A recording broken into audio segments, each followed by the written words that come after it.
السلام علیکم ورحمۃ اللہ وبرکاتہ۔ اللہ سبحانہ تعالیٰ کی تعریف ہر حال میں، چاہے ہمیں کوئی پریشانی ہو، دکھ ہو، تکلیف ہو، ہم اپنی تقدیر کے واقع ہونے سے گھبرائے ہوئے ہوں، پھر بھی اللہ سبحانہ تعالیٰ سے بدگمان نہیں ہونا، بدظن نہیں ہونا، دور نہیں ہونا، ناراض نہیں ہونا، بلکہ پلٹ پلٹ کر اسی کی طرف رجوع کرنا ہے اور اسی کی تعریف کرتے رہنا ہے۔ تو ہر قسم کی تعریف صرف اور صرف اللہ ہی کے لیے ہے۔ وہی ہے جو لاچار کی دعا قبول کرتا ہے جب وہ اسے پکارتا ہے، وہی ہے جو مظلوم کی مدد کرتا ہے جب وہ اسے بلند آواز سے پکارتا ہے، اور وہی ہر تکلیف کو ہم سے دور کرتا ہے اور ہر برائی کو ہم سے ہٹا دیتا ہے۔ ہمارا دل اسی کے ذکر سے زندہ ہوتا ہے، ہمارے معاملات اسی کے حکم سے وجود میں آتے ہیں، اور ہماری مشکلات اسی کی رحمت سے دور ہوتی ہیں۔ ہمیں اسی کی دی ہوئی حفاظت سے حفاظت ملتی ہے، اور مشکلات اسی کے آسان کرنے سے آسان ہوتی ہیں۔ ہمیں اطاعت اور عبادت اور دعا کی توفیق بھی اسی کی رحمت سے ملتی ہے، وہی دیتا ہے۔ اس لیے پلٹ پلٹ کر ہمیں اسی کی طرف رجوع کرنا چاہیے، اسی کی طرف لوٹنا چاہیے۔ ہماری زندگی میں بہت سے واقعات ایسے ہوتے ہیں کہ جو ہمیں ناگوار ہوتے ہیں، لیکن وہ ہماری تقدیر کا حصہ ہوتے ہیں۔ ہمیں سمجھ نہیں آ رہا ہوتا کہ ہمارے ساتھ ایسا کیوں ہو رہا ہے، وہ کیا وجہ ہے کہ یہ حادثہ میری زندگی میں ہو گیا ہے، یہ مشکل میرے ہاں پیش آ گئی ہے۔ یہ اللہ کی دی ہوئی تقدیر میں سے ہے۔ ہمیں جو بھی تکلیف آتی ہے، چاہے انڈیویجولی، چاہے خاندان کی سطح پر، اور چاہے اجتماعی طور پر پوری دنیا میں، چاہے وہ ذاتی طور پر کوئی بیماری ہو یا وہ پھر پینڈیمک ہو، ہر تکلیف صرف اللہ کے اذن سے ہی آتی ہے اور وہ تقدیر کا حصہ ہوتی ہے۔ اللہ سبحانہ تعالیٰ کا ارشاد ہے، ان سے کہیے ہمیں اگر کوئی مصیبت آئے گی تو وہی آئے گی جو اللہ نے ہمارے مقدر کر رکھی ہے، وہی ہمارا سرپرست ہے، اور مومنوں کو اللہ ہی پر توکل کرنا چاہیے۔ یہ ہمارے عقیدہ تقدیر کا ایک حصہ ہے کہ کوئی بھی چیز ہماری زندگی میں نہیں ہوتی مگر یہ کہ وہ اللہ ہی کا فیصلہ ہوتا ہے، تقدیر ہی کا ایک حصہ ہوتا ہے۔ قل لن یصیبنا الا ما کتب اللہ لنا، کوئی مصیبت آ ہی نہیں سکتی مگر وہ جو اللہ نے پہلے سے لکھ رکھی ہے۔ کہاں؟ لوح محفوظ میں۔ یعنی جو مصیبت آتی ہے، اور پھر صرف مصیبت ہی تھوڑی آتی ہے، بہت سی خیر اور بھلائی بھی پہنچتی ہے۔ تو قل لن یصیبنا میں صرف مصائب نہیں ہے، اس میں نعمتیں بھی ہیں۔ جو نعمتیں اور راحتیں آتی ہیں ہماری زندگی میں، وہ سب تقدیر الہی کا حصہ ہیں۔ جب انسان کو یہ معلوم ہوتا ہے کہ اللہ کی طرف سے جو تقدیر میں لکھا ہے وہ ہر صورت میں پورا ہونا ہے، تو انسان کے لیے مصیبت برداشت کرنا آسان ہو جاتا ہے۔ یہ چیز اس کے حوصلے میں اضافہ کر دیتی ہے کہ اللہ سبحانہ تعالیٰ اپنے بندوں پر ظلم کرنے والا نہیں۔ ہوا مولانا، وہ تو ہمارا مولا ہے، ہمارا مالک ہے، ہمارا محافظ ہے، ہمارا مددگار ہے، اور پھر اس کے مولا ہونے کا تقاضا یہ ہے کہ وہ ہمارے دینی اور دنیاوی تمام معاملات میں ہماری سرپرستی کرے، اور ہمارے لیے اس کے بندے ہونے میں کیا لازم ہے کہ ہم اس کی قضاء و قدر پر راضی رہیں۔ جو فیصلے وہ ہمارے بارے میں کرے ہم اس پر اعتماد کریں کہ وہ ظلم کرنے والا نہیں ہے۔ اس نے جو بھی فیصلہ کیا، جو نعمت دی یا جو تکلیف اس کی طرف سے آئی، یہ سب اسی کا فیصلہ ہے، ہمارے اختیار میں یہ نہیں ہے، یہ اللہ سبحانہ تعالیٰ کی مرضی سے آئی ہے، اور ہمارا اس پر یقین ہے کہ وہ اپنے بندوں پر کوئی ظلم نہیں کرتا۔ اللہ سبحانہ تعالیٰ کے ہر فیصلے میں انسان کے لیے بھلائی ہے، یعنی وہ خیر کا فیصلہ ہو یا زندگی میں آپ کے کوئی تکلیف آ گئی ہو، اس میں خیر ہی خیر ہے۔ بندہ مومن کا تقیہ کلام کیا ہوتا ہے؟ اس میں بھی خیر ہوگی۔ کچھ بھی ہوتا ہے تو کیا کہتا ہے؟ اس میں بھی خیر ہوگی، الحمدللہ اس میں بھی خیر ہوگی، اس کا بھی نتیجہ اچھا ہی ہوگا، اس سے بھی مجھے فائدہ ہی پہنچے گا، کیونکہ اللہ تعالیٰ نے کیا خبر دی ہے؟ قل لن یصیبنا الا ما کتب اللہ لنا هو مولانا، وہ ہمارا سرپرست ہے، وہ ہمارے لیے جو بھی فیصلہ کرتا ہے اس میں مومنوں کے لیے بھلائی ہی بھلائی ہوتی ہے، اور چونکہ وہ ہمارا مولا ہے تو اس لیے ہمیں اس سے اچھی ہی امید ہے۔ اور ولا مولا لہم، جیسے نبی صلی اللہ علیہ وسلم نے احد کے موقع پر فرمایا تھا کہ اللہ مولانا ولا مولا لہم، اللہ ہمارا مولا ہے اور ان کا کوئی مولا نہیں، یعنی جو اس پر ایمان نہیں رکھتے اور جو اس کی تقدیر پر ایمان نہیں رکھتے، پر ان کا کوئی مولا نہیں، ان کا کوئی سرپرست نہیں۔ اہل ایمان کو اللہ سبحانہ تعالیٰ اپنی پناہ میں لے لیتا ہے، اس لیے مومنوں کو کیا کرنا چاہیے؟ وَعَلَى اللَّهِ فَلْيَتَوَكَّلِ الْمُؤْمِنُونَ، مومنوں کو تو اللہ پر ہی توکل کرنا چاہیے، بھروسہ کرنا چاہیے۔ توکل کا معنی ہوتا ہے خیر کے حصول اور شر کے دور ہونے کے لیے اللہ تعالیٰ کو اپنا سہارا سمجھنا، اور جو اللہ تعالیٰ پر بھروسہ کرتا ہے وہ کبھی نامراد نہیں ہوتا، اور جو غیروں پر بھروسہ کرتا ہے تو وہ بے یار و مددگار رہتا ہے، کیونکہ وہ اس کی سرپرستی نہیں کر سکتے، اور اس طرح انسان اپنی امیدوں کے حصول میں بھی ناکام ہوتا ہے۔ تو توکل کیا ہوتا ہے؟ توکل یہ ہوتا ہے کہ انسان اپنی بے بسی کا اظہار کر دے، میرے بس میں کچھ نہیں، میرے پاس کچھ نہیں، اور ہر چیز کا مالک اللہ ہے، اور ہر کام اس کے اذن سے ہوتا ہے، وہی کرے گا، اور جو کرے گا وہ خیر ہی کے فیصلے کرے گا۔ تو دنیا اور آخرت کے فوائد اور نقصانات، کیونکہ توکل کو سمجھنا بڑا ضروری، دنیا اور آخرت کے فوائد اور نقصانات کے معاملے میں دل کا اللہ کی ذات ہی پر اعتماد کرنا، دل کا اعتماد، اور یہ ایمان رکھنا کہ اللہ کے سوا کوئی عطا نہیں کر سکتا اور نہ کوئی روک سکتا ہے، نہ نقصان پہنچا سکتا ہے، نہ نفع دے سکتا ہے۔ اللہم لا مانع لما اعطیت ولا معطی لما منعت ولا ينفع ذا الجد منک الجد، یعنی کوئی بھی فائدہ ہے یا کوئی بھی نقصان ہے، اپنی زندگی میں آنے والے فوائد اور نقصانات دونوں کی طرف نظر کیجئے۔ اس معاملے میں کوئی بھی نقصان ہوا، کوئی بھی تکلیف آئی، کوئی بیماری آئی، کوئی مشکل آئی، کوئی بری خبر سنی، کوئی بھی چیز، یہ اللہ کا فیصلہ ہے، اور پھر دل کا اس بات پر اعتماد ہے، ایمان ہے، یقین ہے کہ اللہ اچھا ہی کرے گا۔ اگر بظاہر نظر آنے والی کسی تکلیف کے ذریعے انجام میرا وہ اچھا کرنا چاہتا ہے تو بھی میں اس کی رضا پہ راضی ہوں، اور اگر نفع پہنچا کر وہ مجھے کوئی فائدہ دینا چاہتا ہے تو بھی میں اسی کے شکر گزار ہوں۔ یعنی اپنا ہر معاملہ اللہ تعالیٰ کے سپرد کر دینا، اور اس بات کا یقین رکھنا کہ اگر اس نے میرے لیے خیر لکھی ہے تو کوئی روک ہی نہیں سکتا، اور اگر اس کی طرف سے میرے لیے کوئی آزمائش یا تکلیف راستے میں ہے تو پھر کوئی اور میری مدد کر ہی نہیں سکتا۔ تو جو شخص اللہ پر بھروسہ کرتا ہے، اللہ تعالیٰ اس کے ارادوں کے لیے کافی ہو جاتا ہے۔ یعنی ہم زندگی میں مختلف کاموں کے لیے ارادے کرتے ہیں، نیت کرتے ہیں، ہم سوچتے ہیں کہ ہم کوئی سفر کریں گے، یا ہم کوئی کاروبار کریں گے، یا ہم کوئی ڈگری کریں گے، تو ان تمام ارادوں میں انسان کو طرح طرح کے خوف بھی لاحق ہوتے ہیں، خدشات ہوتے ہیں اس کے دل میں۔ تو پھر جب انسان اپنی سی کوشش کر لیتا ہے، پڑھائی کے لیے محنت کر لیتا ہے، جاب کے لیے محنت کر لیتا ہے، یا ٹریولنگ کے لیے اپنے سارے بندوبست کر لیتا ہے، تو اس کے بعد اس کے دل کو ایک اطمینان ہو جانا چاہیے کہ اب میں نے اپنی طرف سے محنت کر لی ہے، اب اس کے بعد معاملہ میرا اللہ کے سپرد ہے، ہوگا یہ سب کچھ اسی وقت جب اللہ چاہے گا، اور جو وہ چاہے گا وہی میرے حق میں خیر کا فیصلہ ہوگا۔ تو جو اللہ پر بھروسہ کرتا ہے تو اللہ تعالیٰ اس کو شر سے بچا لیتا ہے، اور مصیبتوں سے نجات دیتا ہے، اور لوگوں کے شر سے بھی محفوظ رکھتا ہے۔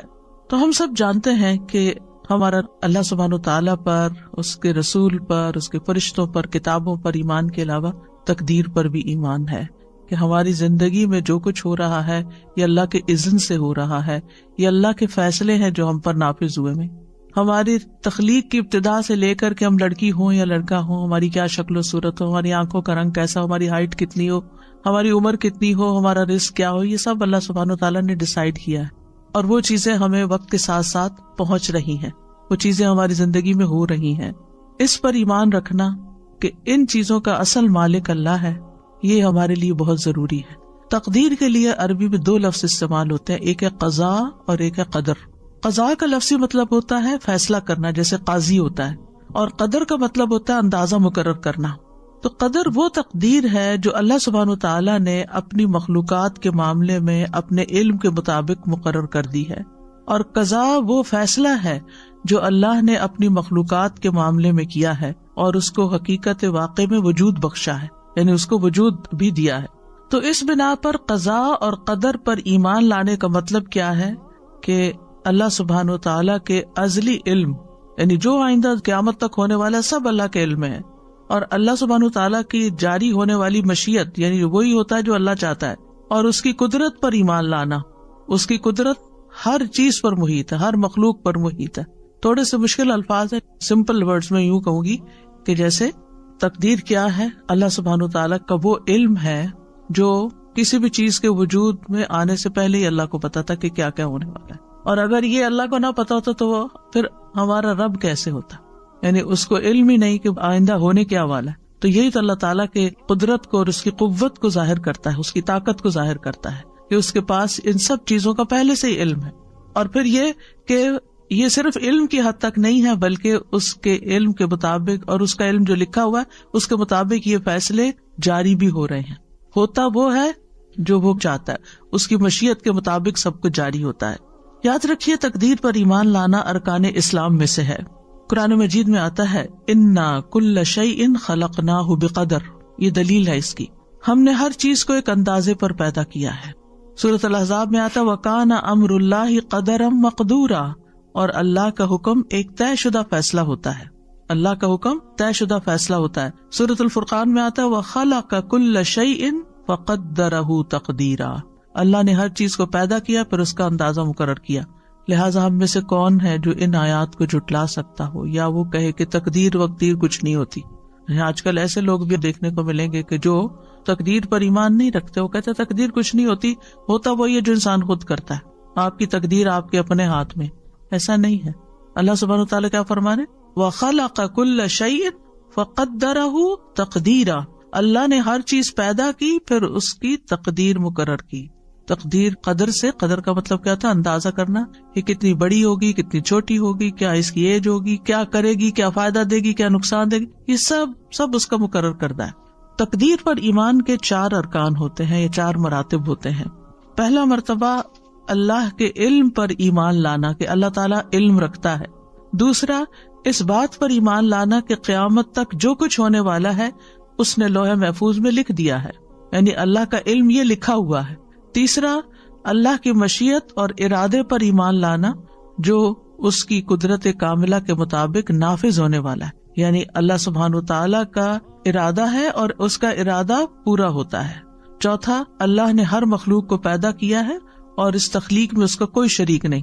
تو ہمارا اس بات پر ٹھوس ایمان ہے کہ اللہ سبحانہ وتعالیٰ اپنے ازلی سے مطلب یہ کہ بگننگ سے علم کی بنا پر ہر چیز کو جانتا ہے، جو کچھ ہو چکی، جو ہو رہی ہے، جو آئندہ ہونے والی ہے، سب کچھ اس کے لیے غیب اور حاضر کیا ہے؟ برابر ہے. پھر یہ کہ اللہ کا علم مخلوق کے علم جیسا نہیں، اللہ کے علم نے ہر چیز کو گھیر رکھا ہے. وَأَنَّ اللَّهَ قَدْ أَحَاطَ بِكُلِّ شَيْءٍ عِلْمًا، اللہ نے ہر چیز کو علم کے ساتھ گھیرا ہوا ہے، یعنی اللہ تعالیٰ کو اس کی ہر ڈائمینشن، ہر صورت، ہر اس کی نتائج، اثرات، سب کچھ پتا ہے. انسان نے تو بہت لیٹلی ڈسکور کیا نا کہ انسان کی زندگی کی بنیادی اکائی جو وہ سیل ہے، اور سیل کس چیز سے بنا ہوا ہے. لیکن اللہ سبحانہ وتعالیٰ نے جب بنایا تھا اس سے پہلے اللہ جانتا تھا کہ وہ کیا بنانے والا ہے، تو وہ جانتا ہے سب کچھ. پھر یہ ہے کہ ان ساری چیزوں کی باریکیوں کو بھی جانتا ہے، یعنی ایک سیل جو ہے وہ کب بگڑتا ہے، کیوں بگڑتا ہے، اور پھر کس طرح اس کی اصلاح ہو سکتی ہے، اور انسان کیوں بیمار ہوتا ہے. یہ چیزیں انسان آہستہ آہستہ سیکھ رہے ہیں، لیکن اللہ سبحانہ وتعالیٰ کو یہ سب کچھ پہلے سے ہی پتا تھا. اور پھر یہ کہ وَأَنَّ اللَّهَ عَلَّامُ الْغُيُوبِ، اللہ غیب کے سارے علموں کو خوب جانتا ہے. اور دوسری بات کیا کہی میں نے کہ اللہ نے تقدیر کو لوح محفوظ میں لکھ دیا ہے، اللہ کا یہ علم لکھا ہوا ہے. اور انسان ہو، جنات ہو، حیوانات ہو، جمادات ہو، ستارے ہو، سیارے ہو، زمین کی مخلوقات ہو، آسمانوں کی مخلوقات ہو، سب کے بارے میں نہ صرف یہ کہ وہ جانتا ہے بلکہ ان سب کی تقدیر اس نے لوح محفوظ میں لکھی ہوئی ہے. سورۃ الحج میں آتا ہے الم تعلم ان اللہ یعلم ما فی السماء والارض ان ذلک فی کتاب ان ذلک علی اللہ یسیر. کیا تم جانتے نہیں کہ اللہ وہ سب کچھ جانتا ہے جو آسمانوں میں اور جو زمین میں؟ بلا شبہ یہ سب کچھ ایک کتاب یعنی لوح محفوظ میں درج ہے، اور اللہ کے لیے یہ بات بالکل آسان ہے. سورۃ یاسین میں آتا ہے وَكُلَّ شَيْءٍ أَحْصَيْنَاهُ فِي إِمَامٍ مُبِينٍ. یہ آیت تو سب پڑھتے ہیں نا، لیکن غور نہیں کرتے کہ مطلب کیا ہے. اور ہم نے ہر چیز کا ایک واضح کتاب میں ریکارڈ رکھا ہوا ہے، ہر چیز کا ریکارڈ موجود ہے، قیامت تک ہونے والی ہر چیز لکھی ہوئی ہے. اور پھر تقدیر کے تیسرا رکن کی وضاحت کیا ہے؟ اللہ جو چاہتا ہے وہ ہوتا ہے، جو نہیں چاہتا وہ نہیں ہوتا. اب دعا کے ساتھ اس کا کیا ریلیشن ہے؟ یعنی آپ سوچ رہے ہوں گے کہ ہم تو دعائیں سیکھنے کے لیے آئے اور یہ ہمیں عقیدہ تقدیر پڑھانے بیٹھ گئی. کیونکہ جب تک ہماری بنیاد مضبوط نہیں، ہماری دعائیں بھی صحیح نہیں ہوتی اور پھر ہم دعاؤں کے بارے میں بھی بے یقینی کی کیفیت رکھتے ہیں، اور پھر وہ کبھی مانگتے ہیں کبھی نہیں مانگتے، اور مانگنے میں بھی کوئی لذت نہیں ہوتی. تو بات یہ ہے کہ آپ جو چاہتے ہیں اللہ سے مانگتے ہیں تو قبول اللہ ہی کرے گا. جو وہ چاہتا ہے وہ ہوگا، یعنی وہ نہیں ہوگا جو آپ چاہتے ہیں. اور اگر آپ کی چاہت اور اللہ کی چاہت ایک ہے تو وہ ہو جائے گا، اور اگر آپ کی چاہت کچھ اور ہے اور اللہ کی چاہت کچھ اور ہے تو کس کی چاہت بہتر ہے؟ اللہ کی چاہت. وہ ہم سے زیادہ ہم پر مہربان ہے، وہ ہم سے زیادہ ہمارے فائدے جانتا ہے. ہم صرف وقتی طور پر بہت شارٹ سائٹڈ ہے، تھوڑا سا اپنا فیوچر جانتے ہیں، وہ ہمارا لانگ ٹرم فیوچر جانتا ہے. اس کو پتا ہے کہ کون سی چیز اس وقت بندے کو دینی ہے اور کون سی چیز نہیں دینی. کون سی چیز آج اگر اس کو دے دی تو دنیا میں تو یہ خوش ہو جائے گا، لیکن اس کی آخرت برباد ہو جائے گی. اور اللہ ہم پر مہربان ہے، وہ قطعاً نہیں چاہتا کہ ہمیں ایک چھوٹی سی تھوڑی سی دیر کے لیے ایک دنیاوی فائدہ دے کے، ایک لذت دے کے، اور ہمیشہ کی زندگی ہماری مشکل میں ڈال دے. تو وہ ہم سے روک دیتا ہے، نہیں اس کو یہ نہیں دینا، کیونکہ یہ اس کے لیے بظاہر فائدے کی چیز ہے لیکن حقیقت میں اس کے لیے نقصان دہ. ہم اپنا نفع نقصان نہیں سمجھتے، اللہ سبحانہ وتعالیٰ خوب جانتا ہے. وہ جانتا ہے کہ ہمیں کیا ملنا چاہیے کیا نہیں ملنا چاہیے، اس لیے ہم دعا کرتے رہتے ہیں. اور آپ دیکھیے، پہلے بھی میں نے اس بات کا ذکر کیا تھا کہ اگر وہ نہ بھی ملے جو ایک چیز ہم مانگ رہے ہیں اور جس کے لیے روز دعا کرتے ہیں، صبح شام ہر وقت ہمارے دل میں غم لگا ہوا، وہی مانگتے رہتے ہیں، اگر وہ چیز نہیں بھی ملتی تو کیا کچھ بھی نہیں ملتا؟ آپ مسلسل عبادت کی حالت میں ہیں. جب تک آپ دعا کی حالت میں، آپ عبادت کی حالت میں، آپ کو عبادت کا اجر مل رہا ہے. اگر یہ مشکل آپ کی زندگی میں نہ ہو تو کیا آپ دعا کریں؟ کیا اللہ کو یاد کریں؟ کیا آپ کا اتنا اجر اکٹھا ہو؟ کیا آپ اتنی دیر عبادت کی حالت میں رہیں؟ تو اس میں بھی اللہ تعالیٰ کی مصلحت ہے کہ وہ کچھ دعاؤں کی قبولیت کو مؤخر کر دیتا ہے کہ یہ بندہ اور زیادہ دعائیں کرے. بعض لوگوں کی مناجات، بعض لوگوں کا رونا اللہ کے آگے، بعض لوگوں کا فریادیں کرنا اللہ کے آگے اللہ تعالیٰ کو بہت پسند آتا ہے، اور وہ چاہتا ہے کہ یہ بندہ کچھ دیر اور اسی حال میں رہے، ایسی ہی دعائیں کرے. کیونکہ جب ہر چیز ملی بھی ہوتی ہے نا تو بس ایک روٹین کی نماز ہوتی ہے، روٹین کی دعائیں ہوتی ہیں جس میں کوئی دل نہیں لگا ہوتا ہمارا. لیکن جب کسی مشکل میں ہوتے ہیں تو پھر ہم گڑ گڑا کے مانگتے ہیں، پھر رو کے مانگتے ہیں، پھر چپ کے مانگتے ہیں، پھر تنہائی میں مانگتے ہیں، پھر سب کے بیچ میں اجتماعی دعا کرتے ہیں، پھر کسی سے ریکویسٹ کرتے کہ آپ ہمارے لیے دعا کریں. اور آپ دیکھیے بندہ مومن جب پریشانی کی حالت میں ہوتا ہے تو گناہ جھڑنا شروع ہو جاتے ہیں. ایک اور فائدہ ہو رہا ہے، یعنی آپ ڈیٹاکس ہو رہے ہیں، آپ صاف ہوتے جا رہے ہیں. آپ کے اعمال نامے میں وہ لکھا چلا جا رہا ہے، آپ کا اعمال نامہ بس نہیں ہو رہا ہے. اگر دعا قبول نہ ہونے کے فائدے آپ گننا چاہیں آپ حیران ہو جائیں کہ یا رب میں تو ایک چیز مانگ رہا تھا اور اگر آپ نے وہ نہیں دی تو اس کے بدلے میں اتنی ساری چیزیں دے دی مجھے. تو اللہ سبحانہ تعالیٰ پر اور پیار آتا ہے. تو بہرحال یہ یاد رکھیے، ہم چاہے ساری دنیا کی مدد حاصل کر لیں لیکن ہونا وہ ہے جو اللہ چاہتا ہے. یہ ہے تقدیر، اور یہ ہے تقدیر کے ساتھ ہمارا رشتہ دعا کا، کہ اس لیے ہمیں پلٹنا اسی کی طرف ہے. اور یہ آپ کو معلوم ہے نا کہ دعا تقدیر کو بدل دیتی ہے. تو ہونا وہ نا جو اللہ چاہتا ہے. تو پھر آپ اللہ کے آگے گڑ گڑائے. اگر اللہ تعالیٰ نے کچھ لکھا ہوا بھی ہے تو قلم اسی کے حکم سے چلتا ہے. یمحو اللہ ما یشاء ویثبت، اللہ جس چیز کو چاہتا ہے مٹا دیتا ہے، جو چیز چاہتا ہے اس کو ثابت رکھتا ہے. ہر چیز اس کے اختیار میں، لہذا اس سے مانگتے چلے جائیں. یعنی یہ بات ہمارے دلوں میں راسخ ہو جانی چاہیے، ہونا وہ ہے جو اللہ نے کرنا ہے. کوئی نہ میری بگاڑ سکتا ہے نہ میری بنا سکتا ہے، اور یہی عقیدہ توحید ہے.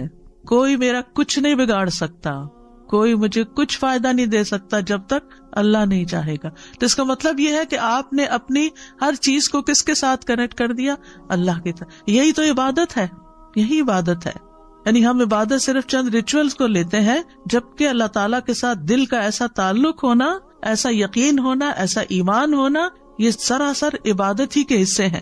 پھر آپ دیکھیے کہ قرآن مجید میں اللہ تعالیٰ فرماتے ہیں وَرَبُّكَ يَخْلُقُ مَا يَشَاءُ وَيَخْتَارُ، اور آپ کا رب جو چاہتا ہے پیدا کرتا ہے اور جسے چاہتا ہے منتخب کرتا ہے.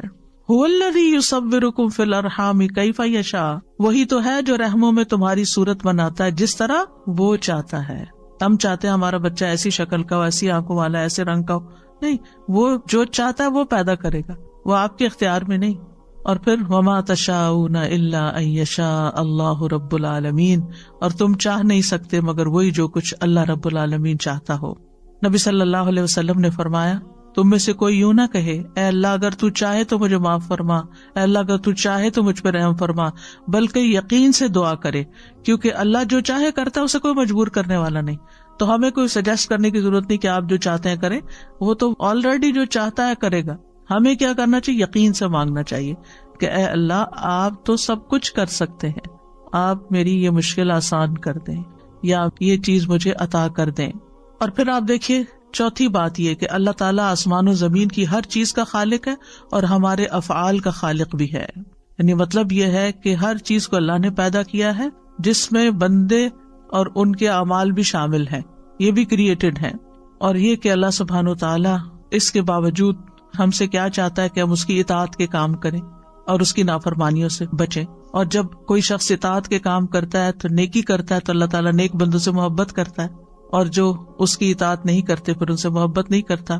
اللہ سبحانہ تعالیٰ نے نیک کام بھی پیدا کیے ہیں اور غیر صالح اعمال بھی اللہ ہی نے پیدا کیے ہیں۔ اب ہم کیا چوز کرتے ہیں؟ ہمارا سارا امتحان ہماری چوائس کا ہے، اصل میں کریشن اللہ کی ہے، چوائس ہماری ہے کہ اس میں سے ہم کیا پسند کرتے ہیں۔ ہم اپنے لیے نیکی کے کام پسند کرتے ہیں یا ہم اپنے لیے کچھ اور پسند کرتے ہیں۔ تو اللہ خالق کل شیء وہو علی کل شیء وکیل، اللہ ہی ہر چیز کا پیدا کرنے والا ہے اور وہی ہر چیز کا نگہبان ہے۔ واللہ خلقکم وما تعملون، اللہ نے تمہیں بھی پیدا کیا اور ان چیزوں کو بھی جو تم بناتے ہو یا جو تم عمل کرتے ہو۔ تو یاد رکھیے جو ہوتا ہے وہ اللہ کے اذن سے ہوتا ہے، جو ہمیں فائدہ ملتا ہے وہ اللہ کی طرف سے آتا ہے۔ جب ہم اس بات کا یقین رکھیں گے تو اس کا فائدہ کیا ہوگا؟ یعنی مثلاً اللہ نے آپ کو اولاد کی نعمت دی تو اس پر آپ کس کے شکر گزار ہوں گے؟ اللہ تعالیٰ کے شکر گزار ہوں گے۔ یہ شکر کیا کرے گا؟ نعمتوں میں اضافہ کرے گا، اللہ کی رضا کا سبب بنے گا۔ اللہ نے آپ کو مال دیا، رزق دیا، اچھا ٹھکانہ دیا، تو جب آپ کو یہ پتا ہوگا کہ یہ اللہ نے دیا ہے تو پھر آپ ان میں سے ہر نعمت پر شکر ادا کرتے رہیں گے۔ اور جو شکر ادا کرتا ہے وہ سب سے زیادہ خوشحال انسان ہوتا ہے، کیونکہ وہ نعمتوں کو دیکھ رہا ہوتا ہے۔ جو ناشکرے لوگ ہوتے ہیں نا، ان کی سب سے بڑی سزا ہی ناشکرا پن ہے کہ ان کو نعمتیں نظر نہیں آتی۔ ان کے آس پاس نعمتوں کے ڈھیر ہوتے ہیں لیکن وہ نہ ان کا دیکھنا انجوائے کرتے ہیں، نہ ان کی پریزنس کو فیل کرتے ہیں کہ اللہ کا شکر ہے یہ ہیں۔ ان کو صرف نظر آ رہا ہوتا ہے جو نہیں ہوتا۔ اولاد ہے، اس کی پریزنس ایک نعمت ہوتی، ان سے پوچھے جن کے پاس نہیں ہے۔ لیکن اگر ان میں کسی قسم کی کوئی کمی ہے یا ان کے ساتھ کوئی مشکل ہے، ہم صرف وہی دیکھتے رہتے ہیں۔ اور اللہ نے چونکہ ہر چیز کا ایک وقت مقرر کر رکھا ہے نا، اس وقت کے آنے پر اولاد کو بھی وہ چیز مل جائے گی، ان کا بزنس فلرش کر جائے گا، ان کی جاب لگ جائے گی، ان کی ڈگری پوری ہو جائے گی، ان کی شادی ہو جائے گی، ان کے بچے ہو جائیں گے۔ ہر چیز کا ایک وقت ہے بھائی، اس نے اپنے وقت پر ہی ہونا ہے۔ لیکن ہم چونکہ وقت سے پہلے چاہتے ہیں اس لیے ہم پریشان رہتے ہیں اور پھر شکر ادا نہیں کرتے کہ الحمدللہ صحیح سلامت ہے۔ اگر یہ بیمار پڑے ہوتے اور ہمیں ان کی خدمت کرنی پڑ جاتی، آپ دیکھیے ان پیرنٹس کو جن کے بچے اسپیشل بچے ہیں اور وہ اب تک اپنے والدین کی مدد کے محتاج ہیں۔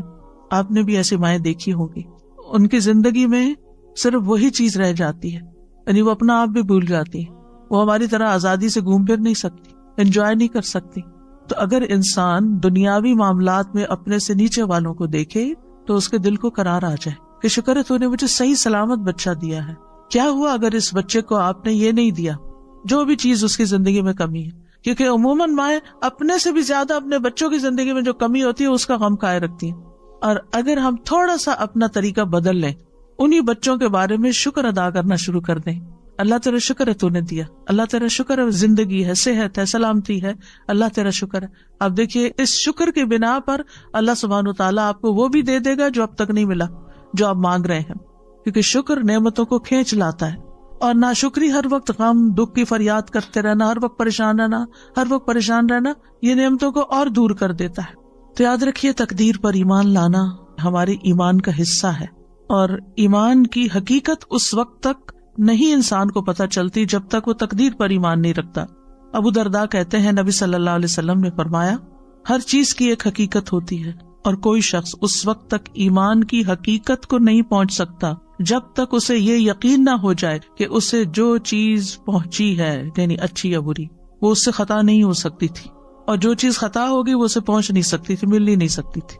یعنی جو شخص اس بات کو سمجھ جاتا ہے، یعنی جو دعا قبول ہو گئی وہ ہونی ہی تھی، اور جو نہیں ہوئی اس نے نہیں ہونا تھا. تو جب تک انسان کو یہ بات سمجھ نہ آئے تو اس وقت تک وہ ایمان کی حقیقت کو نہیں پہنچتا. یعنی ایمان اس بات کا تقاضا کرتا ہے کہ اللہ سبحانہ وتعالیٰ کی کمپلیٹ اتھارٹی پر انسان کا ایمان ہو، کہ اصل قادر مطلق. یہ کیوں کہتے ہیں قادر مطلق؟ مطلق ہوتا ہے ایبسلیوٹ، اصل تو قدرت اس کے پاس ہے. یاد رکھیے جو شخص تقدیر کو جھٹلائے اس کے اعمال قبول نہیں ہوتے. نبی صلی اللہ علیہ وسلم نے فرمایا 3 لوگوں سے اللہ نہ کوئی فرض قبول کرے گا نہ نفل. نمبر 1 والدین کا نافرمان، نمبر 2 احسان جتانے والا، اور نمبر 3 تقدیر کو جھٹلانے والا. عمل ہی قبول نہیں ہوتے. ڈھیر صدقے کا بھی دے تو وہ بھی قبول نہیں ہوگا. عبداللہ بن عمر قسم کھا کے فرمایا کرتے تھے اگر تقدیر کا انکار کرنے والوں میں سے کسی کے پاس احد پہاڑ کے برابر سونا بھی ہو اور وہ سارے کا سارا اللہ کے راستے میں دے دے تب بھی اللہ اسے قبول نہیں کرے گا جب تک وہ تقدیر پر ایمان نہ لائے. تو کتنا ضروری ہے اس عقیدے کو ذہن میں رکھنا، اس پر ایمان لانا اور اس کو ریفریش کرنا. رمضان اصل میں موقع ہے ہم اپنے بنیادی عقائد کو ریفریش کریں، ہم دین کی بنیادی تعلیمات کو ریفریش کریں تاکہ ہم آگے سال کا جو باقی حصہ ہے وہ بہترین مسلمان کے طور پر گزار سکیں. نبی صلی اللہ علیہ وسلم نے فرمایا مجھے بعد میں آنے والے زمانے میں اپنی امت پر سب سے زیادہ 3 باتوں کا ڈر ہے. نمبر 1 ستاروں پر ایمان لانا، نمبر 2 تقدیر کو جھٹلانا، اور نمبر 3 حکمران کا ظلم کرنا. ایک اور حدیث میں آتا ہے نبی صلی اللہ علیہ وسلم نے فرمایا یہ آیت میری امت کے آخری زمانے کے اللہ عز و جل کی تقدیر کے جھٹلانے والے لوگوں کے بارے میں نازل ہوئی ہے. ذوقوا مس سقر انا کل شیء خلقناہ بقدر. دوزخ میں آگ لگنے کے مزے چکھو، بے شک ہم نے ہر چیز کو ایک مقرر اندازے پر پیدا کیا ہے. یعنی میری امت کے آخری حصے میں جو لوگ تقدیر پر ایمان نہیں لائیں یہ ان کا انجام اس آیت میں بیان ہوا ہے. آپ کو معلوم ہے نا کہ قرآن کی سب سے پہلی تفسیر خود نبی صلی اللہ علیہ وسلم نے کی کہ کس آیت کا مطلب کیا ہے. کچھ عمل سے کی اور کچھ زبان سے کی، اور پھر جو علم آپ نے آگے صحابہ کو دیا ان میں سے حضرت عبداللہ بن عباس مفسر قرآن ہے. یعنی یہ جو سورۃ القمر کی آیات ہے 48-49 ذوقوا مس سقر، جہنم کی آگ لگنے کا مزہ چکھو، انا کل شیء خلقناہ بقدر، ہم نے ہر چیز کو ایک مقرر اندازے میں پیدا کیا، ہم نے ہر چیز کی تقدیر مقرر کی ہے. پھر اسی طرح آپ صلی اللہ علیہ وسلم نے فرمایا جنت میں والدین کا نافرمان، جادو پہ ایمان رکھنے والا، عادی شراب خور اور تقدیر کو جھٹلانے والا داخل نہ ہوگا. تو تقدیر پر ایمان لانے کا تقاضا کیا ہے؟ نمبر 1 اس بات پر یقین رکھنا کہ ہر چیز لکھی جا چکی ہے. یہ بار بار میں اس لیے دہرا رہی ہوں تاکہ ایمان مکمل ہو کہ تقدیر پر ایمان کا مطلب کیا ہے. عمر، رزق، عمل، یہ سب کچھ تقدیر سے ہے. حسن کہتے ہیں بے شک اللہ نے مخلوقات کو پیدا کیا تو ان کے ساتھ ان کی تقدیر کو پیدا کیا، ان کی عمروں کو تقدیر کے مطابق تقسیم کیا، ان کے رزق کو تقدیر کے مطابق تقسیم کیا، آزمائش اور صحت اور تندرستی کو بھی تقدیر کے مطابق تقسیم کیا. رسول اللہ صلی اللہ علیہ وسلم نے فرمایا جس شخص کو بڑی فکر دنیا کی ہی ہو، یعنی جو دنیا کے بارے میں زیادہ کنسرنڈ ہے، اللہ تعالیٰ اس کے کام پریشان کر دے گا اور اس کی مفلسی اس کی دونوں آنکھوں کے درمیان کر دے گا. اس کو سوائے اپنی مفلسی کے اور کچھ نظر نہیں آئے گا. سب کچھ ہوتے ہوئے بھی اس کو خوف مفلسی کا ہے کہ کیا بنے گا. اور جس کی نیت اصل آخرت کی طرف ہو تو اللہ تعالیٰ اس کے سب کام درست کر دے گا، اس کے دل میں بے پرواہی ڈال دے گا اور دنیا جھک کر اس کے پاس آئے گی. پھر اسی طرح اولاد کا ملنا بھی مقرر ہے، جس جان نے آنا ہے وہ آ کر رہے گی. بیماری بھی تقدیر سے ہے. رسول اللہ صلی اللہ علیہ وسلم نے فرمایا جاہلیت کے 4 اوصاف میری امت میں موجود رہیں گے جن کو لوگ ہرگز نہیں چھوڑیں گے. نمبر 1 نوحہ کرنا یعنی کسی فوتگی پر. نمبر 2 حسب نسب میں تان کرنا. سبحان اللہ، اچھے خاصے پریکٹسنگ مسلم ہوتے ہیں، بچوں کی شادی کا موقع آتا ہے ہم پٹھان میں شادی نہیں کریں گے، ہم فلاں میں شادی نہیں کریں گے، اور لوگوں کو کم ذات ہونے کے تانے دینا، حالانکہ سب کو آدم کی اولاد ہے، سب کی ذاتیں وہیں جا کے ملتی ہیں. نمبر 3 بیماری کو متعدی قرار دیتے ہوئے کہنا ایک خارچی اونٹ کی وجہ سے 100 اونٹوں کو خارش لگ گئی. سوال یہ کہ پہلے اونٹ کو خارش کس نے لگائی؟ اب اس میں آپ دیکھیے کہ جیسے یہ کووڈ ہے کتنا پھیلا ہوا تھا، لیکن جس کی موت لکھی ہوئی تھی، جس کو بیماری آنی تھی اس کو آ کر رہی، جس کو بیمار ہونا تھا وہ ڈبل ماسک میں بھی بیمار ہو کر رہا، اور جس کو اللہ نے بچانا تھا بچایا. آگے کا بھی اللہ ہی کے ہاتھ میں ہے. تو اس لیے یہ سوچنا کہ صرف اس کی وجہ سے نہیں، یہ اللہ کا فیصلہ تھا. نمبر 4 ستارے. یہ کہنا کہ فلاں ستارے کی وجہ سے بارش ہوئی، یہ دور جاہلیت کے اوصاف میں سے ہے. پھر اسی طرح دوسری بات یہ کہ اس بات پر یقین رکھنا کہ جو تقدیر میں لکھا ہے وہی واقع ہوگا. ما اصاب من مصیبت فی الارض ولا فی انفسکم الا فی کتاب من قبل ان نبرأها ان ذلک علی اللہ یسیر لکی لا تأسوا علی ما فاتکم ولا تفرحوا بما آتاکم واللہ لا يحب کل مختال فخور. کوئی مصیبت نہ زمین پر پہنچتی ہے اور نہ تمہاری جانوں پر مگر وہ کتاب میں لکھی ہے. جس نے آنا ہے نا اس نے آنا ہے، اس سے پہلے کہ ہم اسے پیدا کریں. یقیناً یہ اللہ پر بہت آسان ہے، تاکہ تم نہ اس پر غم کرو جو تمہارے ہاتھ سے نکل جائے، یعنی اس چیز پر غم نہ کرو جو چلا جائے، اور نہ اس پہ اکڑو جو تمہیں عطا کر دے. اور اللہ کسی تکبر کرنے والے، بہت فخر کرنے والے سے محبت نہیں کرتا. تو اس سے کیا پتا چلتا ہے کہ اگر کوئی تکلیف آ جائے، کوئی بیماری آ جائے تو کیا کریں؟ ایک لفظ یاد رکھیں، مکتوب. مکتوب لکھا ہوا تھا، اس نے آنا تھا، یہ اللہ کا فیصلہ ہے. رضیت باللہ ربا وبالاسلام دینا وبمحمد نبی. مثلاً آپ کو فلو ہو گیا، آپ کہتے میں نے تو فلو شاٹ بھی لگوایا تھا، میں تو اتنی احتیاط بھی کی تھی، فلو کیوں ہو گیا؟ اللہ کا فیصلہ ہو گیا، مکتوب لکھا ہوا تھا. آپ سمجھتے ہیں آپ کے حق میں برا ہوا؟ نہیں، برا نہیں ہوا. اس کے ذریعے معلوم نہیں کتنی اور بیماریاں آپ کے جسم سے نکل جائیں. اللہ کو پتا ہے نا، اللہ کو آپ سے پیار ہے، وہ بڑی مصیبت سے بچانے کے لیے آپ کو چھوٹی مشکل میں ڈال دیتا ہے، اور 7 گناہ بھی جڑتے چلے جاتے ہیں، اور آپ کا اللہ تعالیٰ کی طرف رجوع بھی ہو جاتا ہے. اور یاد رکھیے کہ انسان کبھی بھی اللہ تعالیٰ کے بارے میں بدگمانی نہ کرے کہ اللہ نے مجھے بیمار کر کے میرے ساتھ اچھا نہیں کیا. نیور. کیونکہ اللہ تعالیٰ کا ہر فیصلہ عدل پر مبنی ہے، حکمت پر مبنی ہے. یہ بھی ہم نے یاد رکھا. تکلیف آئے تو کیا سوچنا ہے؟ اللہ نے میرے ساتھ ظلم نہیں کیا، یہ اللہ کا عدل ہے، یہ اللہ کی حکمت ہے. اس کی حکمت اللہ ہی جانتا ہے.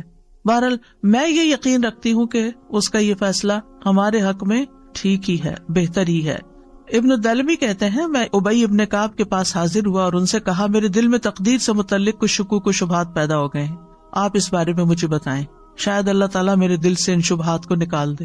ابی رضی اللہ عنہ نے فرمایا اگر اللہ آسمان والوں اور زمین والوں کو عذاب دینا چاہے تو دے سکتا ہے، اور وہ ان پہ ظلم کرنے والا نہیں ہوگا. اور اگر وہ ان پر رحم فرمائے تو اس کی رحمت ان کے لیے ان کے اعمال سے بہتر ہے. اور اگر تم احد پہاڑ برابر سونا بھی خرچ کر دو تو جب تک تم تقدیر پر ایمان نہ لاؤ گے اللہ تعالیٰ اس کو قبول نہیں کرے گا. اور جب تک تم یہ نہ جان لو کہ تمہیں جو کچھ پہنچا ہے وہ تم سے خطا ہونے والا نہیں تھا، اور جو تمہیں نہیں پہنچا وہ تمہیں ہرگز ملنے والا نہیں تھا، اور اگر اس سے اعتقاد کے بغیر تم مر گئے تو جہنم میں جاؤ گے. ابن دلمی کہتے ہیں پھر میں عبداللہ بن مسعود کے پاس آیا، انہوں نے بھی یہی بات کہی جو ابی رضی اللہ عنہ نے کہی تھی. کہتے ہیں اس کے بعد پھر میں حذیفہ بن یمان کے پاس گیا اور انہوں نے بھی وہی بات کہی جو پہلے دو نے کہی تھی. پھر میں زید بن ثابت کے پاس گیا، انہوں نے بھی وہی کہا جو اوپر تینوں نے کہا، اور انہوں نے بھی نبی صلی اللہ علیہ وسلم سے اسی طرح کی بات روایت کی. اس سے یہ پتہ چلتا ہے کہ صحابہ کرام کا ایمان کتنا درست تھا، اور ان کو پتا تھا کہ کس چیز پر ایمان لانا ہے اور کس طرح کا ایمان لانا ہے. آج آپ دیکھیں کہ ہم سے اگر کوئی پوچھے تو کیا ہم یہ بات بتا سکتے ہیں یہ جو سارے صحابہ نے کہی تھی؟ ہمیں تو پتہ بھی نہیں کہ ایسے بھی کہنا ہوتا ہے. تو یہ ہے تقدیر کہ اللہ کے فیصلے ظلم پر مبنی نہیں ہے، اور اللہ کی رحمت ہمارے اعمال سے بہتر ہے، اور کوئی نیک عمل قبول نہیں ہے اگر ہم تقدیر پر ایمان نہیں رکھتے. اور جو ہمیں پہنچنے والا ہے وہ خطا نہیں ہو سکتا، اور جو خطا ہو گیا وہ آنا ہی نہیں تھا. اس بات پر یقین رکھے کہ اللہ کا ہر فیصلہ حکمت پر مبنی ہے، عدل پر مبنی ہے. اللہ تعالیٰ ظالم نہیں. بظاہر نظر آنے والا شر بھی اپنے اندر طرح طرح کی خیر رکھتا ہے. اگر آپ سورۃ الکہف پڑھیں تو اس میں خضر علیہ السلام نے جس بچے کو مار دیا تھا تو اس کے بارے میں کیا آتا ہے؟ وَأَمَّا الْغُلَامُ فَكَانَ أَبَوَاهُ مُؤْمِنَيْنِ. اس لڑکے کے والدین مومن تھے. فَخَشِينَا أَن يُرْهِقَهُمَا طُغْيَانًا وَكُفْرًا. ہمیں اندیشہ ہوا کہ یہ لڑکا اپنی سرکشی اور کفر کی وجہ سے ان پہ کوئی مصیبت نہ لا کھڑی کرے. فَأَرَدْنَا أَن يُبْدِلَهُمَا رَبُّهُمَا خَيْرًا مِّنْهُ زَكَاةً وَأَقْرَبَ رَحْمًا. لہذا ہم نے چاہا کہ ان کا پروردگار اس لڑکے کے بدلے انہیں اس سے بہتر اولاد عطا کرے جو پاکیزہ اخلاق والی اور قرابت کا بہت خیال رکھنے والی ہو. تو روایات میں آتا ہے کہ اللہ تعالیٰ نے اس کے بدلے ان کو بیٹی عطا کی تھی. اب کسی کا بیٹا فوت ہو جائے اور بیٹی پیدا ہو جائے تو بظاہر وہ کیا سمجھے گا کہ میرے ساتھ تو بڑی ذاتی ہو گئی، لیکن یہاں پر بیٹی کا پیدا ہونا یعنی سرکش بیٹے کے بدلے میں اللہ نے ان کو نیک بیٹی عطا کی، جو پاکیزہ اخلاق والی اور قرابت کا بہت خیال رکھنے والی. اور یہ تو ہم نے دیکھا ہے نا کہ جس طرح بیٹیاں ماں باپ کا خیال رکھنے والی ہوتی ہیں اور کیئر کرنے والی ہوتی، عمومی طور پر اللہ ماشاءاللہ عمومی طور پر بیٹے ایسے نہیں ہوتے. پھر مریم کو بیٹا دینے کی بجائے اللہ نے بیٹی سے نوازا جن سے عیسیٰ علیہ السلام پیدا ہوئے. کتنی بڑی سعادت تھی ان کی. تو مومن کے ہر حال میں خیر ہوتی ہے، اللہ کے ہر فیصلے میں خیر ہے. حدیث میں آتا ہے مومن کا معاملہ بھی عجیب ہے، اس کے لیے ہر بات میں بھلائی ہے، اور یہ مومن کے سوا کسی کے لیے نہیں. اگر اس پہ خوشحالی آتی ہے وہ شکر ادا کرتا ہے تو اس کے لیے بہتر ہے، اگر کبھی مشکل آتی ہے وہ صبر کرتا ہے تو اس کے لیے وہ بہتر ہے. اور شکر کرنا بھی بہت فائدے کی چیز ہے. الطاعم الشاکر کالصائم الصابر، یعنی جو کھا پی کے شکر ادا کرتا ہے وہ روزہ رکھ کے صبر کرنے والے کی طرح. اس کا بھی اجر ہے، اس کا بھی اجر. تو جس حال میں اللہ رکھے اس کے مطابق اگر آپ ریئیکٹ کرتے ہیں تو آپ کے لیے اجر ہی اجر ہے. پھر آپ دیکھیے کہ ایک ہم عادت سیکھنے کے ہر چیز میں خیر دیکھیں اور خیر کے پہلو پر نظر رکھیں. نبی صلی اللہ علیہ وسلم نے فرمایا ابن آدم 2 چیزوں کو ناپسند کرتا ہے، 2 چیزیں اس کو اچھی نہیں لگتی. نمبر 1 موت کو، حالانکہ مومن کے لیے موت فتنوں سے بہتر ہے. نمبر 2 مال کی قلت کو، مال کم ہو گیا ہے، حالانکہ مال کی قلت حساب کتاب میں کمی کا باعث ہے. اگر مال کم ہے تو حساب بھی کم ہے، مال زیادہ تو حساب بھی زیادہ. زندگی میں کوئی حادثہ پیش آ جائے تو یہی کہا کریں لا تحسبوہ شرا لکم بل ہوا خیر لکم، تم اسے اپنے لیے برا مت سمجھو بلکہ یہ تمہارے لیے بہتر ہے. نہیں تمہیں پتا کہاں کہاں اس کی وجہ سے بہتری بھی ہو گئی. سفیان کہتے ہیں انسان جو ناپسند کرتا ہے وہ اس کے لیے بہتر ہوتا ہے اس سے جس کو وہ پسند کرتا ہے، کیونکہ ناپسندیدہ چیز اسے دعا پر ابھارتی ہے اور جسے وہ پسند کرتا ہے وہ اسے آگ لگاتا ہے. یعنی دنیا کی عیش و عشرت چاہتا ہے اور وہ اس کے لیے بعض اوقات اللہ سے دوری کا باعث بن جاتی ہے. بہت دفعہ ایسا بھی ہوتا ہے کہ جب کسی تکلیف کا انجام سامنے آتا ہے لیٹر آن تو وہ ہمیں خوش کر دیتا ہے، اس وقت اللہ کے فیصلوں کی حکمت سمجھ آتی ہے. ابن عمر کہا کرتے تھے انسان اللہ سے بھلائی طلب کرتا ہے تو اللہ اس کے لیے کسی چیز کو منتخب کر لیتا ہے، یعنی اس کے لیے کسی تکلیف کو منتخب کر لیتا. مطلب یہ تھا پھر وہ اپنے رب سے ناراض ہو جاتا ہے اور اپنے انجام کا انتظار نہیں کرتا. پھر جب انجام سامنے آتا ہے تو پتا چلتا ہے کہ اللہ نے اس کے حق میں بہتری کی کہ اس کو اس مشکل رستے سے گزار کر یہ نعمت دی. اللہ ہماری مصلحتوں کو ہم سے زیادہ بہتر جانتا ہے، اس لیے اللہ کے فیصلوں پر اعتماد ہونا چاہیے. آپ دیکھیں کہ بچے جب چھوٹے ہوتے ہیں نا تو ماں باپ سے اکثر ناراض رہتے ہیں، ہمیں کیوں اسکول بھیجتے ہیں، ہمیں کیوں ہوم ورک کرنے کو کہتے ہیں، ہمیں کیوں چھٹی نہیں کرنے دیتے، ہمیں کیوں فلاں چیز نہیں لے کے دیتے، ہمیں کیوں زیادہ چاکلیٹ نہیں کھانے دیتے، کیونکہ ان کا بس چلے تو کھانے پینے کی جگہ صرف سویٹس اور کینڈیز ہی کھا لے تو ماں باپ نہیں کھانے دیتے. یعنی جتنی بھی چیزیں ہیں آپ دیکھیں کہ بچے آپ سے خوش نہیں ہوں گے، وہ آپ کو اپنا دشمن سمجھیں گے کہ شاید ہم ستیلے ہیں یا انہوں نے کہیں سے اڈاپٹ کیا ہوا ہمیں، جو اتنی سختی ہم پر کرتے ہیں. لیکن جب بڑے ہوتے ہیں تو پھر تھینک فل ہوتے ہیں، آپ کا شکریہ کہ آپ نے ہم پر سختی کی، ہمیں پڑھایا لکھایا اور ہمیں یہاں تک پہنچایا. بندہ بھی جب تکلیف کی حالت میں ہوتا ہے تو برے برے خیال سوچتا ہے بس اور پھر جب اس کا انجام دیکھتا ہے تو اس وقت شکر گزار ہوتا ہے کہ اللہ تیرا شکر ہے کہ تو نے فلاں سے بھی بچا لیا، فلاں چیز سے بھی بچا لیا، فلاں اور میرے لیے تو نے یہ رکھ دیا. ابن تیمیہ کہتے ہیں مصائب عام لوگوں کے حق میں رحمت اور نعمت ہے سوائے اس وقت کے کہ اگر ان مصیبتوں کی وجہ سے مصیبت والا شخص اس بڑی نافرمانی اور مصیبت میں مبتلا ہو جائے جو اس سے پہلے تھی تو یہ مصیبت اس لحاظ سے اس کے لیے شر بن جائے گی. لیکن اگر وہ اس کی وجہ سے اور نیکی کی طرف آ جاتا ہے تو پھر کیا ہوتا ہے، وہ مصیبت اس کے لیے خیر کا باعث بن گئی. چوتھی چیز کیا ہوئی، تقدیر کے فیصلوں پہ اللہ سے راضی رہنا ہے اور ناراض نہیں ہونا، اللہ کو الزام نہیں دینا، اللہ کی تقسیم پہ راضی رہنا ہے. نبی صلی اللہ علیہ وسلم نے فرمایا اللہ کی تقسیم پر راضی رہو، تم لوگوں میں سب سے بڑے غنی بن جاؤ گے. ہر حال میں اللہ کا شکر ادا کرنا ہے، خوشی ملے تو الحمدللہ، تکلیف آئے تو الحمدللہ ہی علی کل حال. حسن کہا کرتے تھے تم اللہ سے راضی ہو جاؤ اللہ تم سے راضی ہو جائے گا. ہم چاہتے ہیں نا اللہ ہم سے راضی ہو جائے تو پھر اللہ تعالیٰ کی تقدیر پہ راضی ہو جایا کرو اور اللہ کا جو حق ہے اسے اپنی طرف سے ادا کرو. کیا تم نے نہیں سنا اللہ تعالیٰ کا فرمان ہے رضی اللہ عنہم ورضوا عنہ، اللہ ان سے راضی ہو گیا اور وہ اللہ سے راضی ہو گئے. اور جو راضی ہو جاتا ہے اس کی زندگی میں برکت اور وسعت آ جاتی ہے. نبی صلی اللہ علیہ وسلم نے فرمایا اللہ تبارک و تعالیٰ اپنے بندے کو جو کچھ دیتا ہے وہ اس میں اس کا امتحان بھی لیتا ہے. جو شخص اللہ تعالیٰ کی تقسیم پر راضی ہو جائے اللہ اسے برکت اور وسعت دیتا ہے، اور جو راضی نہ ہو اس کو برکت نہیں ملتی. پھر زبان سے بھی رب کی رضا کے کلمات ادا کرنے چاہیے. جیسے نبی صلی اللہ علیہ وسلم کے بیٹے ابراہیم فوت ہو گئے تھے تو آپ نے کیا فرمایا؟ آنکھیں روتی ہیں، دل غمگین ہے، اور ہم نہیں کہتے مگر وہی جس سے ہمارا رب راضی ہے. زبان سے کوئی ایسی بات نہیں نکلے گی. اے ابراہیم، ہم تمہاری جدائی کے سبب غمگین ہیں. اپنے غم کا اظہار کیا لیکن اللہ سے ناراضگی کا اظہار نہیں کیا. پھر آپ دیکھیں کہ اللہ کے فیصلوں کے آگے سر تسلیم خم کر دینا چاہیے. اللہ، یہ تیرا فیصلہ ہے، میں نے قبول کر لیا، میں اس پر راضی. وہ کیسے؟ مثلاً آپ کی شادی کسی ایسی جگہ ہو گئی کہ جس میں بعد میں آپ کو کچھ مشکلات پیش ہیں، اور وہ کون سی شادی ہے جس میں مشکلات پیش نہیں آتے؟ یعنی ایڈجسٹمنٹ کا جو بھی پیریڈ ہوتا ہے، اور زندگی بھر کچھ نہ کچھ ایڈجسٹمنٹ ہوتی رہتی. آپ دیکھیں جس طرح ہماری اپنی باڈی ہوتی ہے نا، بچپن میں ایک اور طرح کے ٹرامے سے گزرتی ہے جب ہم بڑے ہو رہے ہوتے ہیں. اس میں آپ دیکھیے کہ وہ باڈی میں جو چینجز آ رہے ہوتے ہیں، جب مثلا ایک خاتون ہونے کی حیثیت سے جب پیریڈ شروع ہونے کا وقت ہوتا ہے تو جسم کی جو چینجز ہوتی ہیں اس کی وجہ سے ایک تھکاوٹ اور ایک بیماری کسی کیفیت. پھر آپ دیکھیں کہ جوانی کی اپنی کچھ اور مطالبات ہوتے ہیں، اس کی ضروریات ہوتی ہیں. پھر اس کے بعد یہ ہے کہ جو انسان کو مینوپاز ہوتا ہے، بڑھاپا آتا ہے، ایڈجسٹمنٹ ہوتی رہتی ہے نا سارا وقت. کس طرح کھڑے ہونا، کس طرح بیٹھنا، کس طرح چلنا ہے، کیا کھانا ہے، کیا نہیں کرنا. یعنی تھرو آؤٹ یور لائف آپ ایڈجسٹمنٹ کر رہے ہوتے ہیں اپنے ساتھ، کھانے پینے کے معاملے میں، ایکسرسائز کے، سونے جاگنے، کام، ہر چیز کے، آرام کے، نیند کے، ہر جگہ. بالکل اسی طرح جو ہماری ازواجی زندگی ہوتی ہے اس میں بھی وقت کے ساتھ ساتھ شادی سے پہلے کے جذبات کچھ اور ہوتے ہیں، پھر شادی ہو جاتی ہے تو ابتدائی دنوں کے جذبات کچھ اور ہوتے ہیں، پھر 2 مہینے کے بعد کچھ اور ہوتے ہیں، پھر 6 مہینے کے بعد کچھ اور ہوتے ہیں، سال گزر جاتا ہے تو کچھ اور ہوتے ہیں، اور پھر جب بچہ پیدا ہو جاتا ہے کچھ اور ہوتے ہیں. پھر بچے جب جوان ہوتے ہیں، کچھ ماں باپ بڑے اچھی زندگی گزارے ہوتے ہیں، جب بچے جوان ہوتے ہیں ان کے فیصلے کرنے میں آپس میں جھگڑ پڑتے ہیں. پھر اس کے بعد ان کے جب بچے پیدا ہوتے ہیں ان کے غم لگا کے بیٹھ جاتے ہیں. تو کہیں نہ کہیں کچھ نہ کچھ ہماری زندگیوں میں یہ چل رہا ہوتا ہے. تو یہ ہماری زندگی کا ایک حصہ ہے. تو یہ اللہ کے فیصلے ہوتے ہیں، ان کے آگے جھک جانا چاہیے، ان کو قبول کر لینا چاہیے.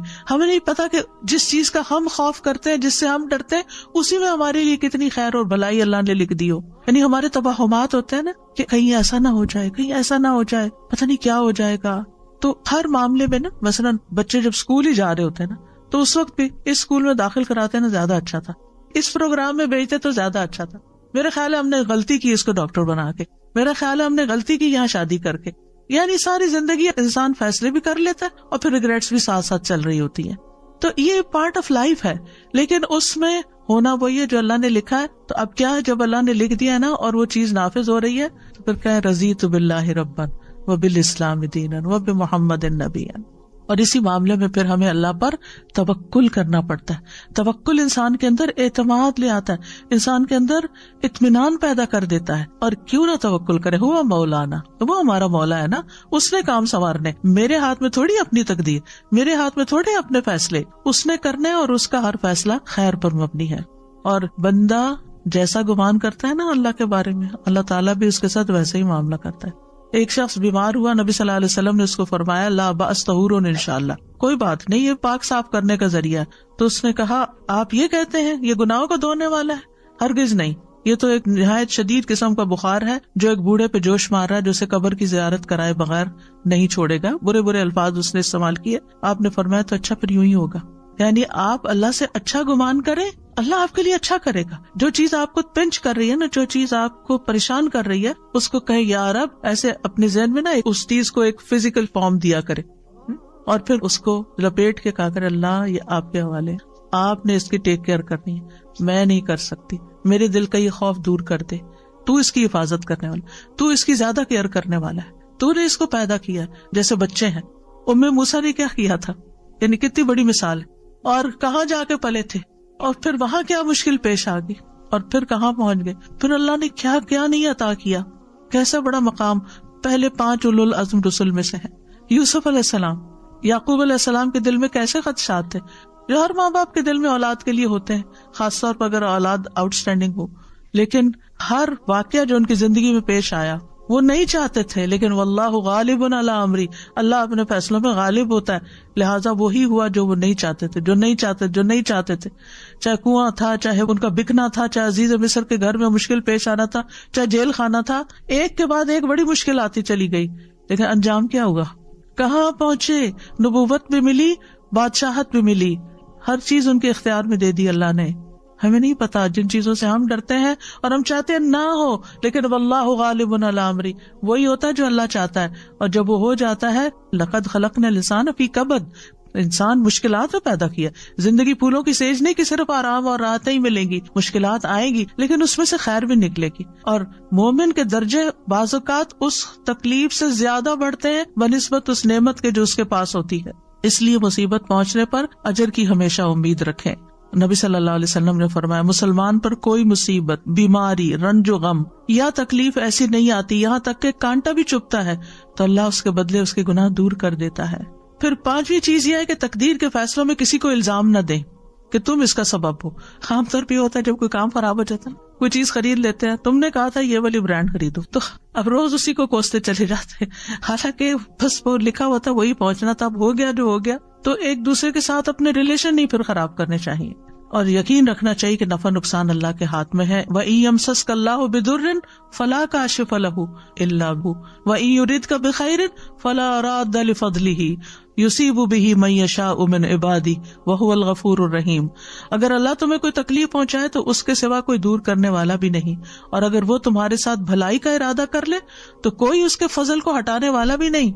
وہ اپنے بندوں میں سے جس کو چاہے پہنچا دیتا ہے، یعنی خیر اور فضل، وہی بے حد بخشنے والا، نہایت رحم فرمانے والا ہے.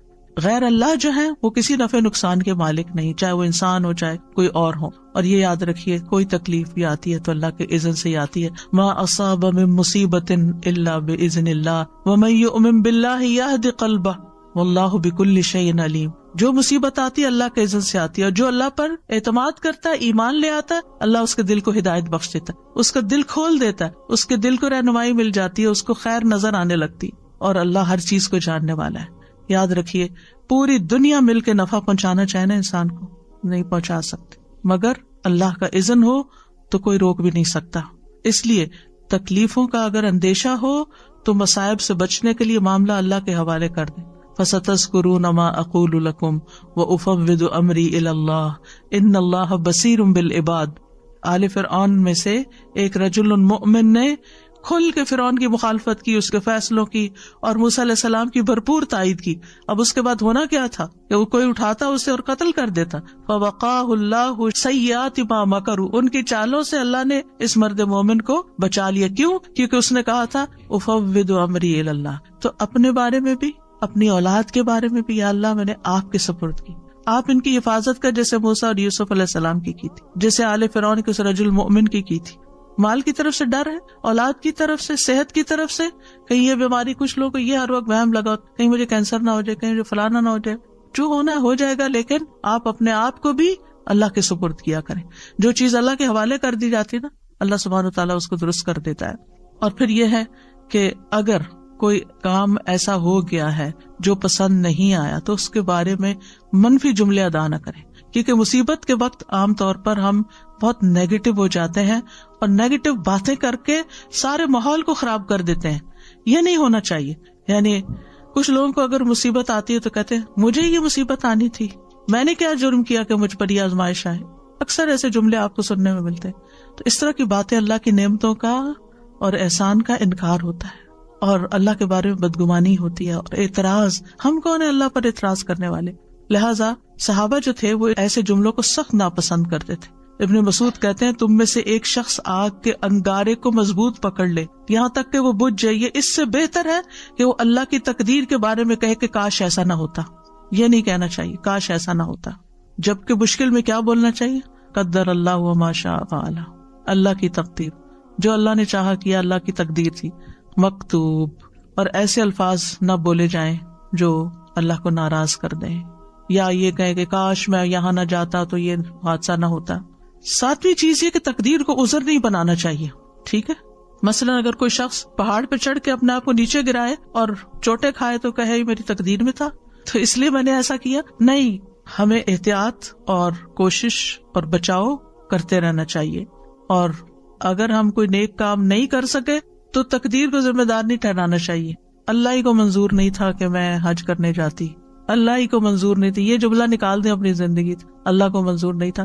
ٹھیک ہے، لیکن یہ کہ آپ اس طرح کے نیگیٹو وے میں نہ کہیں. تو آپ کیا کہیں؟ انشاءاللہ اللہ چاہے گا تو پھر لے جائے گا. ہم کوشش کرتے رہیں. اور 8ویں بات یہ کہ تقدیر پر ڈسکشن نہیں کرنی چاہیے، اس پہ گفتگو کی ممانعت ہے۔ نبی صلی اللہ علیہ وسلم نے فرمایا جب میرے صحابہ کا تذکرہ ہونے لگے تو خاموش ہو رہنا، یعنی ان کی غلطیوں اور ان کی کوتاہیوں پر کوئی بات نہیں کرنا۔ جب ستاروں کا ذکر ہونے لگے تو خاموش رہنا، علم نجوم پر ڈسکشن نہیں کرنا۔ جب تقدیر کے مسئلے کا ذکر ہونے لگے تو خاموش رہنا، کیونکہ یہ اللہ کا راز ہے۔ تقدیر کیا ہے؟ اللہ کا راز ہے، ہمیں نہیں بتایا اس نے کہ وہ کوئی کام کیوں کر رہا ہے، اور ضرورت بھی نہیں اس کو ہمیں بتانے کی، لہٰذا اس پر اپنی طرف سے کوئی فیصلے نہیں کرنے چاہیے اور بحث مباحثے نہیں کرنے چاہیے۔ ایک دفعہ صحابہ کچھ ایسا ہی کر رہے تھے، تقدیر پر بحث کر رہے تھے، تو رسول اللہ صلی اللہ علیہ وسلم نے دیکھا تو غصے میں آ گئے، حتیٰ کہ آپ کا چہرہ مبارک سرخ ہو گیا، گویا آپ کے چہرے پر انار کے دانوں کا رس نچوڑ دیا گیا ہو۔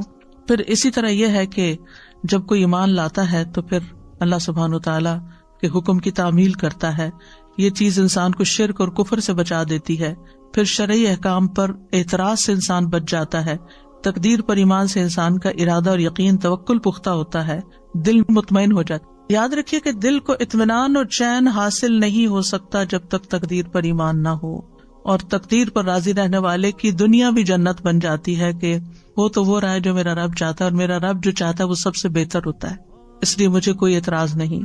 اب یہ ہے کہ ہمیں کچھ دعائیں بھی مانگنی چاہیے تاکہ اچھی تقدیر حاصل ہو اور بری تقدیر سے بچ جائیں، جس میں کوئی بھی چیز جو آپ کو بودر کرے کہ میری دعا قبول نہیں ہو رہی، یہ معاملہ بہت مشکل آ گیا ہے، تو کثرت کر دیں حسبی اللہ لا الہ الا ہوا علیہ توکلت وہو رب العرش العظیم، مجھے میرا اللہ کافی ہے، کیونکہ مشکل وقت میں نا سب ساتھ چھوڑ جاتے ہیں، پیارے سے پیارے رشتے بھی دور ہو جاتے ہیں، اپنے بھی غیر ہو جاتے ہیں، تو اس وقت اللہ کو پکارے، حسبی اللہ لا الہ الا ہوا علیہ توکلت، جو چیز مجھے پریشان کر رہی ہے، خوفزدہ کر رہی ہے، اس کے بارے میں نے اللہ پہ بھروسہ کیا، وہ سب اچھا کر دے گا، وہو رب العرش العظیم، اور وہ عرش عظیم کا رب ہے۔ پھر یہ دعا ربنا لا تؤاخذنا ان نسینا او اخطانا ربنا ولا تحمل علینا اصرا کما حملته علی الذین من قبلنا ربنا ولا تحملنا ما لا طاقت لنا به واعف عنا واغفر لنا وارحمنا انت مولانا انت مولانا انت مولانا فانصرنا علی القوم الکافرین۔ پھر لا حول ولا قوت الا باللہ، یہ تو جنت کے خزانوں میں سے ایک خزانہ ہے، اس کی تکرار کر دینی چاہیے، کثرت کر دینی چاہیے۔ اس کا مطلب کیا ہے کہ اللہ کی مدد کے بغیر نہ کوئی چیز پھر سکتی ہے، ٹل سکتی ہے، اور نہ ہی کچھ کرنے کی قوت ہمیں حاصل ہو سکتی، یا اللہ کی مدد کے بغیر نیکی کرنے کی طاقت نہیں ہوتی اور برائی سے باز رہنے کی ہمت نہیں ہوتی، سب کچھ اللہ ہی کے اختیار میں ہے۔ جب بندہ یہ کہتا ہے تو پھر بندہ دراصل اپنے آپ کو اللہ کے سپرد کر دیتا ہے، اللہ تعالیٰ اس کو اپنی سرپرستی میں لے لیتا ہے۔ نبی صلی اللہ علیہ وسلم نے فرمایا کیا میں تمہیں جنت کے خزانوں میں سے کسی خزانے کا نام بتاؤں؟ میں نے کہا کیوں نہیں؟ آپ نے فرمایا لا حول ولا قوت الا باللہ۔ ابو ہریرہ کہتے ہیں میں سمجھتا ہوں کہ آپ نے یہ بھی فرمایا کہ اس پر جب انسان لا حول ولا قوت الا باللہ کہتا ہے تو اللہ تعالیٰ فرماتا ہے میرے بندے نے سر تسلیم خم کر دیا اور خود کو میرے حوالے کر دیا، سپرد کر دیا۔ حول کا کیا مطلب ہوتا ہے؟ تبدیلی ہونا، کوئی چیز تبدیل نہیں ہو سکتی الا باللہ، لا حول ولا قوت، اور کوئی اسٹرینتھ، قوت، طاقت، ریسورسز مجھے نہیں مل سکتے مگر اللہ ہی کی مدد سے۔ لا حول ولا قوت، لا حول، حول کا مطلب پھر نا، یہ تکلیف دور نہیں ہو سکتی، یہ تقدیر نہیں ٹل سکتی، یہ مشکل آسان نہیں ہو سکتی، یہ چیز جو مجھے بادر کرتی ہے زندگی سے نہیں جا سکتی مگر اللہ کی قوت سے ضرور جا سکتی۔ ولا قوت، میرے پاس کوئی قوت نہیں، کسی کے پاس کوئی اختیار نہیں کہ وہ مجھے کوئی چیز دے سکے مگر اللہ کے پاس سارا اختیار ہے، تو معاملہ ہم نے اللہ کے سپرد کر دیا۔ یہ جنت کے دروازوں میں سے ایک دروازہ ہے، نبی صلی اللہ علیہ وسلم کے فرمان کے مطابق یہ جنت میں پودے لگانے والا عمل ہے۔ اس کلمے کو کثرت سے کہنے کا حکم دیا گیا ہے۔ ابو ذر کہتے ہیں میرے خلیل صلی اللہ علیہ وسلم نے 7 چیزوں کی وصیت کی، ان میں سے ایک یہ ہے کہ میں لا حول ولا قوت الا باللہ کی کثرت کر دوں، اور جس کا یہ آخری کلام ہو جس میں لا حول ولا قوت الا باللہ، اس کو آگ نہیں چھوئے گی۔ بندہ جب کہتا ہے لا الہ الا اللہ واللہ اکبر تو اللہ تعالیٰ فرماتا ہے میرے بندے نے سچ کہا، میرے سوا کوئی معبود نہیں اور میں سب سے بڑا ہوں۔ جب بندہ کہتا ہے لا الہ الا اللہ وحدہ تو وہ فرماتا ہے میرے بندے نے سچ کہا، مجھ اکیلے کے سوا کوئی معبود نہیں۔ جب بندہ کہتا ہے لا الہ الا اللہ لا شریک لہ تو وہ فرماتا ہے میرے بندے نے سچ کہا، میرے سوا کوئی معبود نہیں، میرا کوئی شریک نہیں۔ جب وہ کہتا ہے لا الہ الا اللہ لہ الملک و لہ الحمد، تو وہ فرماتا ہے میرے بندے نے سچ کہا، میرے سوا کوئی معبود نہیں، بادشاہی میرے لیے ہے، تعریف بھی میری ہی ہے۔ اور جب بندہ کہتا ہے لا الہ الا اللہ ولا حول ولا قوت الا باللہ، تو اللہ تعالیٰ فرماتا ہے میرے بندے نے سچ کہا، میرے سوا کوئی معبود نہیں اور میری توفیق کے بغیر کوئی بچاؤ نہیں اور نیکی کی طاقت نہیں۔ اور جسے موت کے وقت یہ کلمات نصیب ہو گئے اسے آگ نہیں چھوئے گی۔ یہ کلمات کیا ہیں؟ لا الہ الا اللہ واللہ اکبر، لا الہ الا اللہ وحدہ، لا الہ الا اللہ لا شریک لہ، لا الہ الا اللہ لہ الملک و لہ الحمد، لا الہ الا اللہ ولا حول ولا قوت الا باللہ۔ ایک اور دعا بھی پڑھنی چاہیے بری تقدیر سے بچنے کے لیے، اللہم انی اعوذ بک من جہد البلاء ودرک الشقاء وسوء القضاء وشماتۃ الاعداء۔ اے اللہ بے شک میں تیری پناہ میں آتا ہوں سخت مصیبت، بدبختی لاحق ہونے سے، بری تقدیر اور دشمنوں کے خوش ہونے سے۔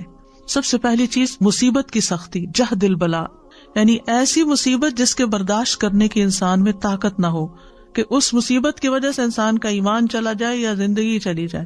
اللہ ایسی مصیبت نہ ڈالنا ہم پر۔ آزمائشیں دو طرح کی ہوتی ہیں، ایک جسمانی ہوتی ہے، ایک ذہنی ہوتی ہے۔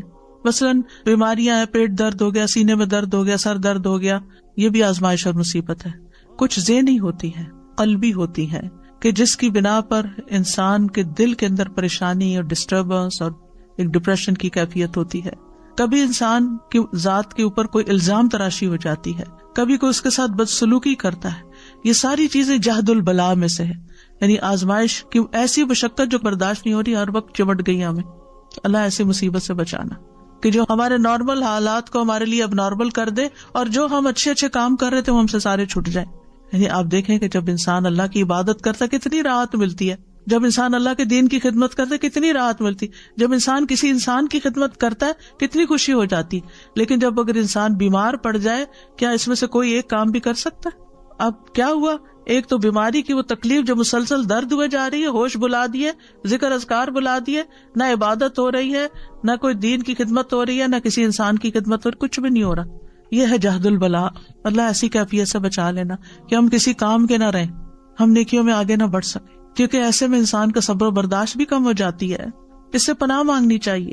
پھر آپ دیکھیں کہ کچھ مصیبتیں ایسی ہوتی ہیں اس سے ایمان ڈاواں ڈول ہو جاتا ہے، اللہ تعالیٰ بچا کے رکھے۔ نیکی کے کام انسان کو اچھے نہیں لگتے، خیر اور بھلائی کے کاموں سے دور ہو جاتا ہے، وہ چیزیں انسان کو حق سے پھیر دیتی ہیں، خیر سے پھیر دیتی ہیں، منہ سے ایسے لفظ نکلنے لگتے ہیں، کیا فائدہ ہوا قرآن پڑھ کے پڑھا کے، نعوذ باللہ نعوذ باللہ، کیا فائدہ ہوا دین کی خدمت کر کے، کیا فائدہ ہوا یہ کر کے، سارے عمل برباد کیا، کرایا برباد۔